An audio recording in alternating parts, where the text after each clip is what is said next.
అండి, welcome to our channel Sri vlogs. నేను మా ఫ్యామిలీతో కలిసి అరకు ట్రిప్ అయితే వెళ్ళామండి. ఇది 2 days ట్రిప్ అనమాట. విజయవాడ నైట్ 8 o'clockకి స్టార్ట్ అయ్యాము. అలా వెళ్తుండగా రాజమండ్రిలో నైట్ అయితే టిఫిన్ చేసాము. టిఫిన్ కంప్లీట్ అవ్వగానే మళ్ళీ మా జర్నీ స్టార్ట్ చేసాం. వైజాగ్ వెళ్ళేసరికి నైట్ 2:30 అయింది. నెక్స్ట్ మళ్ళీ ఇలా ఈ ఫాగీ రోడ్లోనే అలా స్టార్ట్ అవుతుంటే మరీ ఫాగ్ బాగా ఉందని చెప్పి ఒక పక్కన స్టేయింగ్ అయితే ఉన్నాము. ఆపేసుకుని ఒక 1 hour అలా జస్ట్ ఫొటోస్ దిగాము. నెక్స్ట్ మళ్ళీ 5:30కి అలా స్టార్ట్ చేసాము. మళ్ళీ జర్నీ స్టార్ట్ చేసే టైంలో ఘాటీ రోడ్ కాబట్టి అమ్మవారిని దండం పెట్టుకుని ప్రతి ఒక్కళ్ళు ఇలా స్టార్ట్ అవుతారండి. సో మేము వెళ్ళేసరికి తెల్లవారుజాము అయిపోయిందనమాట. నెక్స్ట్ వెంటనే 7:30, 8 o'clockకి టిఫిన్ చేసేసాము. ఇక్కడ టిఫిన్ అయితే బాగుంటుంది. టిఫిన్ చేసి అలా వెంటనే రూమ్స్ కోసం వెతుక్కుంటూ అలా వెళ్తూ ఉన్నాం అనమాట. ఇది 1 dayకి 1200 అండి. రూమ్స్ అయితే చాలా రష్ ఉన్నాయి. సీజన్ కాబట్టి మీరు ఎవరైనా ముందుగా రూమ్స్ బుక్ చేసుకుని వెళ్ళండి. నెక్స్ట్ ఇది పాడేరు మీదుగా వెళ్ళే రోడ్ అనమాట. ఫాగ్ చూడండి ఎంత బాగుందో అసలు.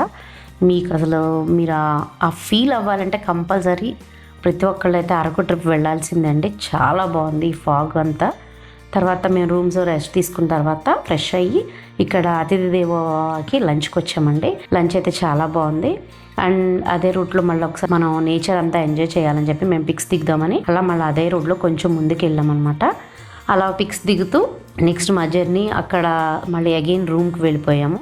మీకు ఇంకా మీరు tiffins and lunch related videos చూడాలంటే మన ఛానల్లో షార్ట్స్లో పెట్టాము. చాపరాయి వాటర్ ఫాల్స్ దాటాకండి నేషనల్ హైవే దగ్గరలో, హైవే పక్కనే అనమాట. కొంచెం ప్యూర్గా ఉండే వాటర్ ఒక కొలను లాంటిది ఉందన్నమాట. మేము అంటే చాపరాయి చూసిందే, ఇది చూడలేదు. ఒకసారి ఇది ఎలా ఉందో చూద్దామని చెప్పి మేము ఇక్కడ ఆగాము. వెళ్దాం రండి. హైవే పక్కనే సెలయేరు అయితే ఒకటి ఉందండి, చాలా అందంగా ఉంది. మేమైతే ఫొటోస్ దిగాము. అలాగే ఫోటోషూట్కి చాలా బాగుంటుంది. నేచర్ ఇష్టపడే వాళ్ళైతే తప్పకుండా అరకులో ఈ స్పాట్ని అయితే మిస్ అవ్వద్దండి. మీరు బాగా ఎంజాయ్ చేస్తారు. అండ్ ఇక్కడ వాటర్ కూడా చాలా ప్యూర్గా ఉన్నాయి. అలాగే మన ఛానల్లో కనుక వీడియో నచ్చినట్లయితే లైక్ చేయండి. ఇలాంటి మరిన్ని వ్లాగ్స్ కోసం సబ్స్క్రైబ్ చేసి బెల్ ఐకాన్ని ఆన్లో పెట్టుకోండి. సో ఫ్యూచర్లో నేను వీడియోస్ పెట్టగానే నోటిఫికేషన్స్ మీకు వెంటనే వచ్చేస్తాయి. మేము అరకుకి రిటర్న్ అయిపోయామండి. ఒక 1 hour రెస్ట్ తీసుకొని ఇక్కడ అరకు బస్ స్టాండ్ దగ్గరే ఆ సందులోని మీకు కాఫీ మ్యూజియం ఉంటుందండి. పిల్లలతో వెళ్ళిన వాళ్ళు తప్పకుండా విజిట్ చేయాల్సిన ప్లేస్ ఇది. చాక్లెట్స్లో డిఫరెంట్ టైప్స్ ఆఫ్ చాక్లెట్స్ ఉంటాయి. ప్యూర్ ఒరిజినల్ చాక్లెట్స్ అనమాట. And next coffee beans, coffee powders, అంటే జనరల్గా మనకు కాఫీ పౌడర్సే దొరుకుతాయి. ఇక్కడ కాఫీ బీన్స్ కూడా అవైలబుల్ ఉంటాయి. Different varieties and different cost ఉంటాయి. కొంచెం కాస్ట్ అయితే నాకు ఎక్కువ అనిపించింది, బట్ డైరెక్ట్ మనకి ఫార్మర్స్ దగ్గర నుంచి వస్తాయండి.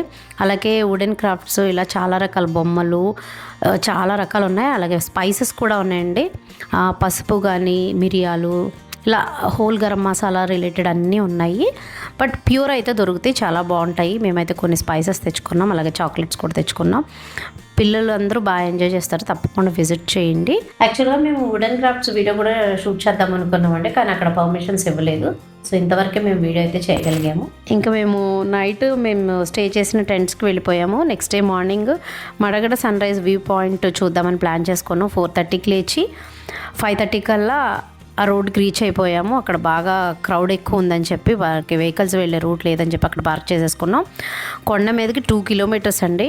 మనము ఇంత దూరం నడిచినా పైకి వెళ్ళంగానే మీకు సన్ రైజ్ వ్యూ పాయింట్ చూడంగానే ఈ నడిచిన శ్రమ అంతా కూడా మనం మర్చిపోయామండి.